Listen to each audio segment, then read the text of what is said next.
ati tombora Champions League yabaye, ati ndabizi ko mwamaze kubimenya ko mwatomboye ikipe ya Bayer Leverkusen, ati mwishimye bingana bite, ati murabona mufite amahirwe angana gute yo kuba mwagira icyo mukora mukaba mwakomeza imbere ya Bayer Leverkusen. Toza Mikel Arteta ati turishimye kandi uyu mukino turawutegereje cyane mu by'ukuri, ati turifuza gukina round ikurikiraho, ikindi cyiciro gikurikiraho, ati twagize ibihe byiza cyane, twishyize mu mwanya mwiza cyane mu matsinda, uburyo twitwaye byari byiza. Ati cyo tugiye gukora, tugiye gutangira gusesengura turebe ikipe ukihagaze ukikina n'ibindi byinshi byerekeyeho, turebe uburyo bwiza twazakina nayo tukaba twayitsinda, ubundi tube twakomeza. Nguwo Mikel Arteta ntago yigeze ashaka gukabya cyane, aravuga ati tugiye guyikoraho ubusesenguzi turebe uko ihagaze, ati twishyire mu mwanya mwiza wo kuba twazakomeza nk'uko twari twabikoze n'ubundi mu matsinda. Bamwita Mikel Arteta. Hanyuma kuri iyi match Nepo na Irene, hari umusore twa Piero Hincapié, murabizi ko burya Arsenal buriya yabanje kumutira, buriya ni intizanyo, nubwo nyuma y'ino sezo bazishyura $50 million. Piero Hincapié rero amategeko ya UEFA aravuga iki? Urundi urabizi ko ubusanzwe muri shampiyona ntago umukinnyi watijwe indi club muri shampiyona iyo bahuye ntago umukinnyi akina, kereka iyo babyumvikanye barashyize nko muri clause.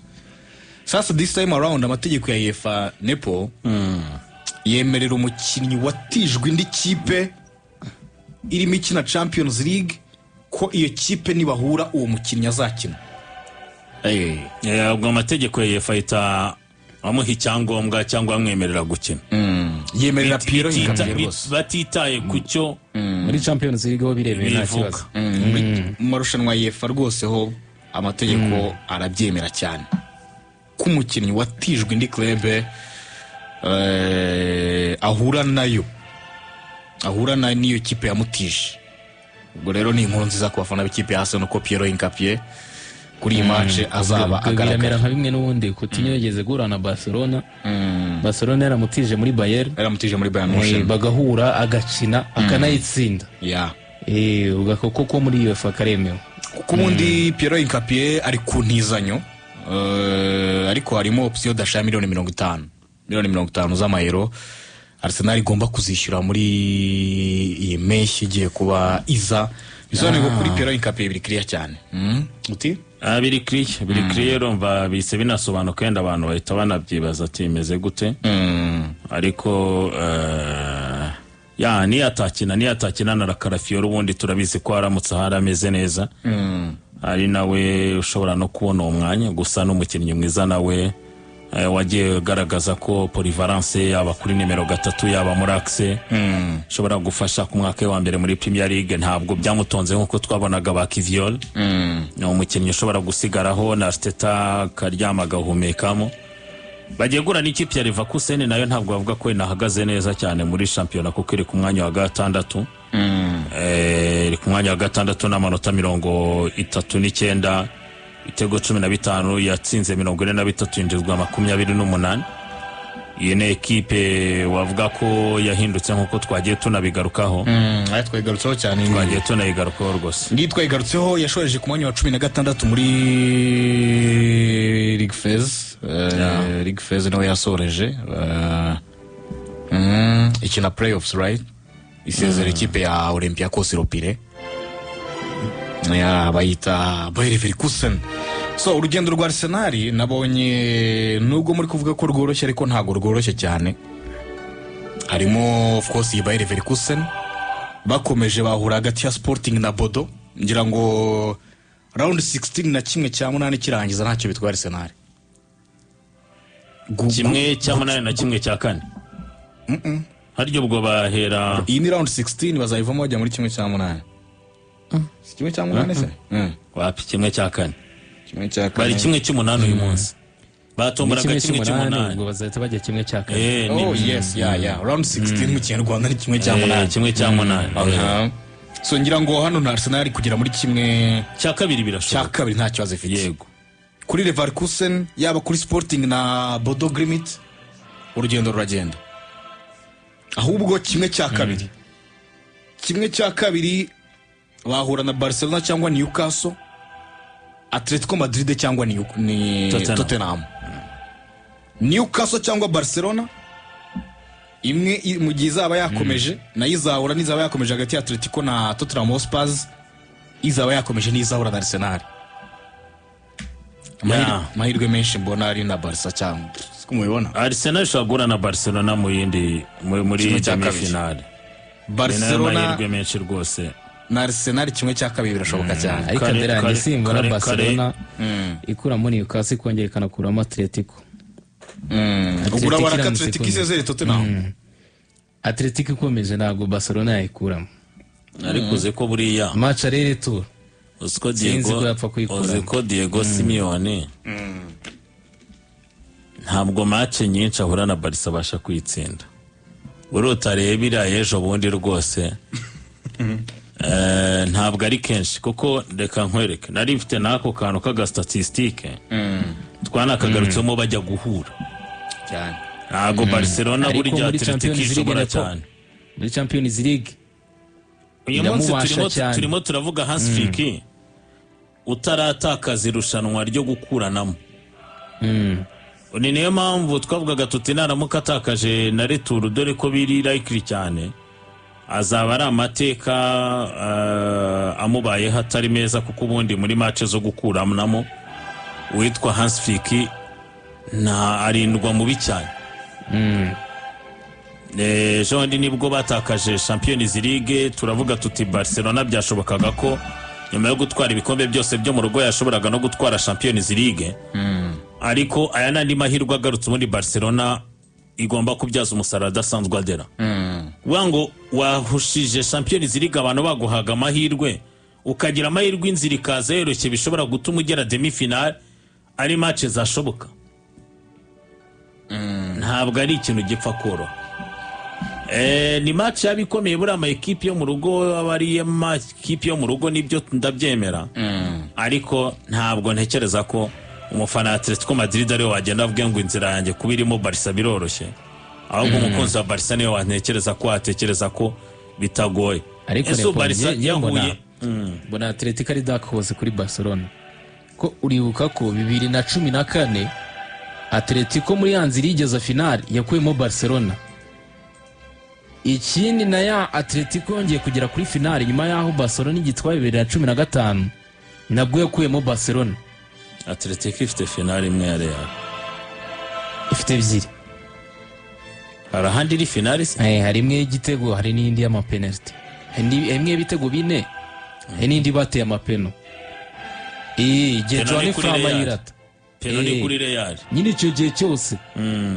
Duka ko yabaga yakuyemo Barcelona. Hari indi final se ifite yageze Atletico Madrid adera. 2014 igitsindwa na Madrid ibitego bine kuri kimwe. Irongere yigeraho igihe Madrid itsinda ku mapenalty 2017 gutyo Atletico Madrid igihe witwa John Framayirata na Griezmann yayirase hagati mu mukino niba nibuka neza kuri finale. Naguhibuka Cristiano Ronaldo CR7 nawe wateye penalty yanyu. Yani 2016 ni muri iyo myaka gutyo. Icyo gihe cyose Atletico yajyaga kugera kuri finale yakuyemo Barcelona.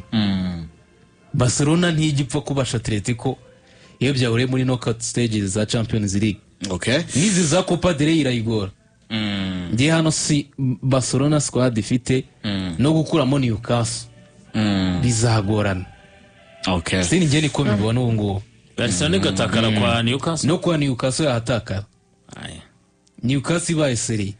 Ki Barcelona nta defense na Atletico Madrid 2015-2016 yakuyemo Barcelona. Yes. Ndetse irayongera 2013-2014 nkuko umuvandimwe yabivugaga. Atletico Madrid kimwe kuri kimwe. Ahandi kimwe ku busa. Ahandi 2-1 ahandi 2 ku busa. Muri rusange equipe ya Atletico muri match enye yatsinze 2 banganye 1 barisitsinda 1. So ngira ngo nuko nguko ariko ku rundi ruhande hari indi match ikomeye cyane Real Madrid Manchester City nayo n'indi match iremereye cyane tugomba kuzaba dukurikirana, zimaze guhura inshuro nyinshi. Reka tubanze twumve Pep Guardiola yabivuze akantu gato cyane ntabwo yabitinzeho, ubundi tugaruke tureba tunasesengura no kuri iyi match. Ariko Pep Guardiola afite nawe uko yabisobanuye mu buryo burimo icyubahiro cyinshi cyane, ariko Pep Guardiola agira icyo abivugaho gutombora Real Madrid. Umunyamakuru ati tombora Champions League yabaye, ati mwongeye gutombora Real Madrid, ati bimaze igihe kinini cyane mutomborana. Ati niki ubivugaho muri rusange, se ni indi match mutegereje mugiye kwitegura mu buhe buryo? Pep Guardiola ati kuri twe uko dukina n'amakipe meza mu mateka y'iri rushanwa niko turushaho kugenda tuyigiraho byinshi, niko bidufasha kugenda dutera intambwe tugana imbere, dukomeza gukura kurushaho kandi dukomeza no kubaka hazaza heza cyane kurushaho. Nguwo Pep Guardiola.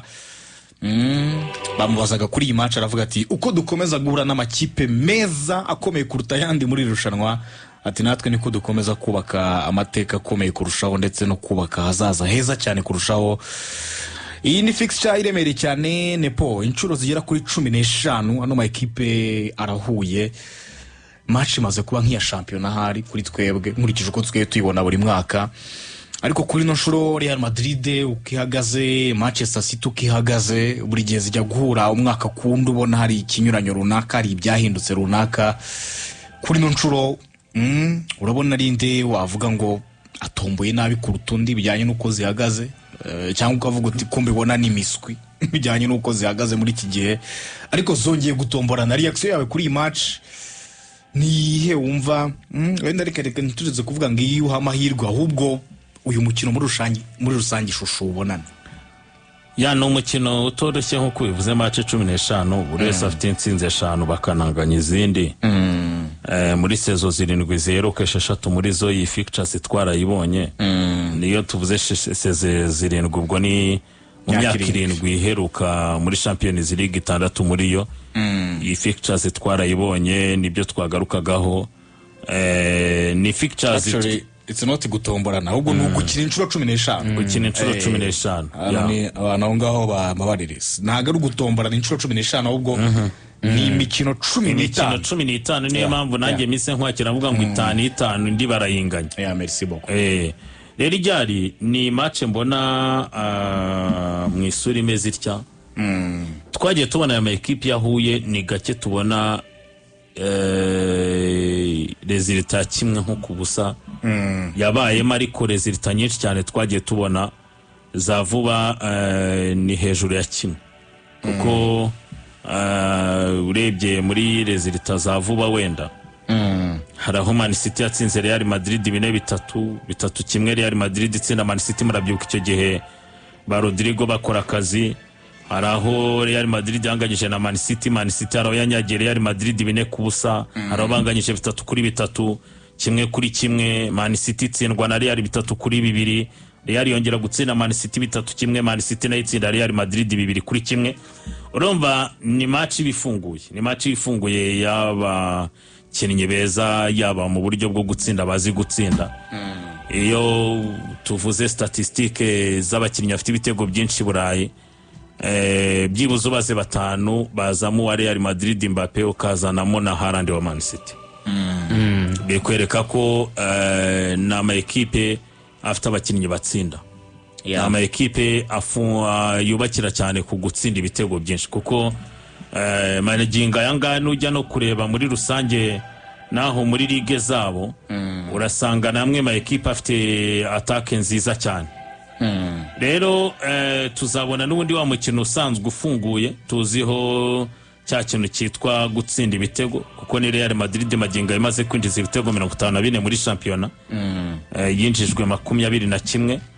Urumva ni equipe itsinda cyangwa se yinjiza ibitego byinshi muri rusange. Wajya ku ikipe ya Manchester City muri shampiyona nayo imaze gutsinda ibitego 56, yinjizwa 25. Ntibijya gutandukana n'ubundi ibyo binjije, bose ari muri 50, naho mu kwinjizwa binjijwe 21. Nama equipe mpamya ko ajya no kugira ibibazo bisa.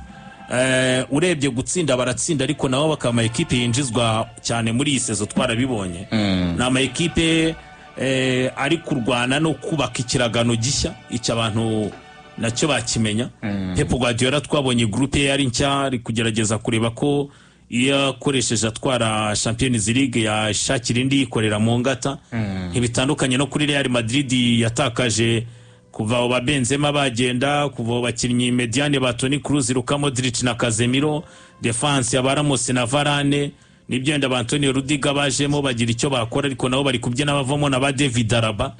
Nama equipe nyine kirwana no kugira hahagarara mu kubaka ikiragano gishya cyazatwara ibyo bikombe nk'ibi bya Champions League.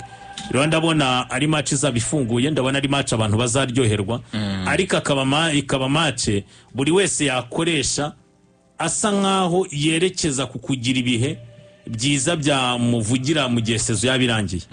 Uko Real Madrid nibyo ushobora kuvuga ngo ntihagaze neza, ariko ni ekipe ikurira mu irushanwa. Twarabibonye kuri aya majoro y'abagabo ku bikombe 15 ifite, ni ekipe izika kubana nini, ni ekipe iki kintu gikuza abakinnyi bayo, ko Man City ntizibagirwa ba Rodri aribo bayitsinda kandi yari yiteza abandi bashobora kugutsinda. Mu mibare uza washyizemo Kylian Mbappé rote, Arda Güler akagutsinda, cya Brahim Diaz akaba ari bwahawe na match akaza akagutsinda. Bitandukanye n'izi kipe za Man City ishobora kuziri mu bihe byiza ugasanga bitwaga ko ari abakinnyi beza ubwo nibo bazimiye. Rero icyo kintu mbona rero ku gukurira mu irushanwa kwa Real Madrid ntibinatera bamwe ubwoba bwo kuba bayiha amahirwe, ariko mpamya ko na Pep Guardiola gutsinda fixtures nk'iyi ntabwo bizamura morale gusa muri Champions League, buriya no muri shampiyona bikuremamo ikindi cyizere. Iyo urenze ikipe nka Real Madrid uravuga ati why not imbere za Bayern izo ntazitsinda, utangira nawe kwibara nk'ushobora no kuba icyo gikombe wanagitwara. Atushobora kwibara nawe ko wagitwara. Hari ikintu maze kubona muri Champions League, ibintu bimeze nko mu buzima busanzwe, nkaho wajya mu rugo rw'undi mugabo ushaka ijambo ukabanza ukarimwaka. Champions League birasa nkaho ari urugo rwa Madrid, kuko niba umaze gutwara irushanwa inshuro 15 abandi bagukurikira bari muri 7, izo za Man City mugiye guhura zifite imwe. Navuga ko buri kipe yagiye twereka ko ishaka gukomera muri Champions League yagendaga ibanza igahura na Madrid cyane, ikabanza igahura na Madrid cyane ikayimenyera.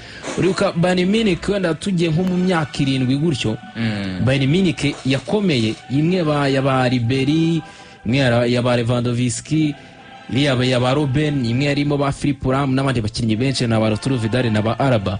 Ya Bayern Munich yari ikomeye kugira ngo abantu bemere ko ikomeye, no kugira ngo ibe yatwara za Champions League nyinshi. Ko ni Bayern yazaga yatwaye nka Bundesliga nk'eshanu zikurikirana, ariko gutwara Champions League bikaba byaranze. Twabonaga Bayern iri guhura na Real nka buri mwaka, zihora. Real Madrid ari bikombe yatwaye, bya bikombe bitatu yatwaye yikurikiranye. Uribuka ko yari yakuyemo Bayern Munich nka kabiri. Bayern Munich nyine yazamuye umutwe, biba ngombwa kibanza igafesinga Real Madrid kugira ngo abantu bemere ko ari ekipe ikomeye muri Champions League. Icyo gihe Bayern yavuyeho, haza Atletico Madrid. Atletico Madrid itangiye kugera muri bya itangira kugera mu mafinali, byabaye ngombwa ko tubona ihura na Real Madrid cyane. Ukajya ubona Atletico sezimwe ihuye na Madrid, wenda haciyemo indi soze ubirengeye barahuye, Madrid igahirigara, kuko ni ya kipe Madrid ihuruza muri za kimwe cya kabiri za finali irahahora. Na Man City rero iki gihe yatangiye gukomera mu gihe cya Pep, yagiye yisanga igera muri kimwe cya kabiri cyane, igera za finali cyane. Rero aho ngaho ntiwagerayo utari guhura na Madrid. Ni ikipe ikomeye, ikipe imaze kwitwa inshuro 15. Navuga ko nyine utangiye gukomera wese, ibi bihe dutangiye kubonamo Man City iri ku rwego rutandukanye na za Man City zaba Mancini, zaba Man City zaba Pellegrini. Iyi Man City ya Pep Guardiola kugira ngo nyine twemere ko ikomeye, yango twemere ko Pep komeye wageze muri Champions League bitandukanye n'andi marushanwa yose, nuko ugomba kubanza ugahura na Real Madrid ukayifesinga man to man, umugabo ku wundi. Niba wumva ko ushaka gukura mu irushanwa, niba wumva ko ushaka gutwara Champions League, ngwino utsinde Madrid. Ngwino yereke ko nyine rya rushanwa ryayo ibi nisanzwe izi gutwara, ibintu urusha andi makipe yandi gutwara ngwino itsinde nuyikura mu nzira amahirwe menshi araba ari uko uzatwara Champions League. Ni Liverpool twavugaga muri abato twatangiriyemo kugira ngo itware Champions League yarabanje ikuramo za Bayern Munich, kuramo ayo makipe n'ubundi yari yatangiye kuba nk'asakome.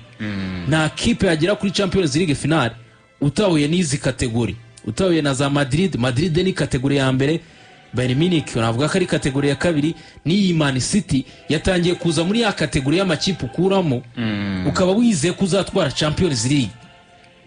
Rero navuga ko iyi match iri kugenda igaruka ni cyerekana ko Man City hari indi level yamaze kugeraho, hari urundi rwego yamaze kwiterekamo bituma ihora na Madrid ko ni kimwe cya kabiri ni kimwe cya kane ni zo knockout stage Man City tari gusiba bituma ihora yisanga yahuye na Madrid umwami wa Champions League. Ko niba ushaka kuzafata igihugu gifite umwami banza uhure n'uwo mwami, ubanza umucarenjinga, ubanza uhangane nawe kugira ngo urebe ko wamwambura icyo gihugu nubwo bigoye. Navuga ko nyine Man City ukuguhora uhura na Real Madrid muri za kimwe cya kane kimwe cya kabiri hafi kugera za finale ni kikwereka ko Man City hari urundi rwego yamaze kugeramo, hari indi ntebe yamaze kwicaramo, ari nabyo bituma igenda ihura na Madrid cyane. Ati hari indi nivo Man City nayo imaze kujyaho. So ikipe ya Real Madrid na Manchester City muri seze 5 zose ziheruka n'amakipe arahuye, imyaka 5 yose iheruka barahuye muri knockout stage mu mikino yo gukuranwamo. Imyaka 5 yose kabisa ngo murenye imwe kuyemo indi kabiri bahura. Ni kabiri kuko Man City yayikuyemo kabiri, imwe yageze finale gahura na Chelsea kuko yari yakuyemo ikipe ya Madrid, irongera irayitsindiye yikuramo igihe yatwaraga Champions League, igihe banganye igitego kimwe Santiago Bernabeu byagera Etihad ikatsinda ibitego 4 yatwaye Champions League ariko yatsinze ikipe ya Real Madrid, na Madrid nayo yikuyemo kabiri. Kimwe ya Ancelotti ya ba Rodrigo Guz baza bayitsinda ibitego mu minota ya nyuma ya Benzema, ya Ballon d'Or ya Benzema ariko ko yatwaye muri uwo mwaka batwayemo na Champions League bakuyemo Man City. Nimwe ejo bundi ya Barudiga banganya bakajya muri za extra time bikarangira n'umundi Madrid ikuyemo Man City. Rero no ko nyine na makipe amaze guhangana cyane inshuro enye imyaka 4 imyikuyemo indi kabiri, bavuga ko biri na balance ukuntu 50-50. Ngiyo Real Madrid ni n'ubwa mbere bayeho mu mateka ko amakipe ahura imyaka 5 ikurikirana, n'ubwa mbere bibayeho muri mateka ya Champions League. Icyo bivuga kuri icyo muvuga ko bisa nkaho n'ubundi babiringaniye no makipe yo yahuye. Ni imibare y'uburyo no makipe n'ubundi yo yahuye biba byagenze cyangwa se birangira muri iki gihe muri no myaka yavuba ahangaha. No kuvuga Man City yabatsinze 5 na Real Madrid batsinda 5, bose banganya match 5. Madrid itsinda ibitego 25, Manchester City batsinda ibitego 26. Nuko nguko muri izi nshuro 15 ano ma ekipa ahuye muri Champions League agiye rivaliza, tsinze 5 kuri 5 banganya match 5, ibitego 25 bya Real Madrid kuri 26 bya Manchester City.